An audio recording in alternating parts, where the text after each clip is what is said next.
Hello guys, இங்கே பாருங்கள். ஒரு ஆரி ஒர்க் ப்ளவுஸ் கொடுத்துருந்தாங்க. அதை எப்படி ஸ்டிச் பண்ண போகிறேன் அப்படின்னு இருந்தேன். ஏன்னா நல்லா ஹெவி ஒர்க்காக தான் கொடுத்துருந்தாங்க. கழுத்தெல்லாம் வந்து ரொம்ப டிசைனாக வந்து கொடுத்துருந்தாங்க. சரி, எப்படி நம்ம இதை ஸ்டிச் பண்ண போகிறோம் அப்படின்ற அளவுக்கு யோசிச்சுருந்தேன். ஆனால் கடைசியில் பார்த்தீங்கன்னா ஃபினிஷிங் ரொம்ப சூப்பராக வந்துச்சுங்க ஃப்ரெண்ட். அங்கே பாருங்கள் எப்படி இருக்குதுன்னு சொல்லிட்டு பாருங்கள். இது பாருங்கள், கழுத்து டிசைன் பாருங்கள் எப்படி கொடுத்துருக்காங்கன்னு. ஆனால் ஃபினிஷிங் வந்து சூப்பராக செஞ்சுருந்தேன்.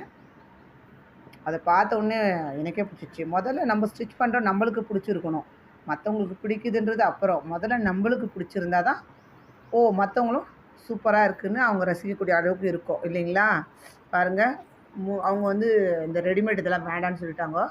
அதனால் வந்து 3 லேயர் வர்ற மாதிரி நான் அதை தைச்சி வச்சுருந்தேன். பார்க்குறதுக்கு ஃபினிஷிங் சூப்பராக இருந்துச்சு. இந்த மாதிரி நீங்களும் தைச்சிருக்கீங்களா? நான் தைச்சது பிடிச்சிருந்தா லைக் பண்ணுங்கள். ஓகே ஃப்ரெண்ட், பாய்.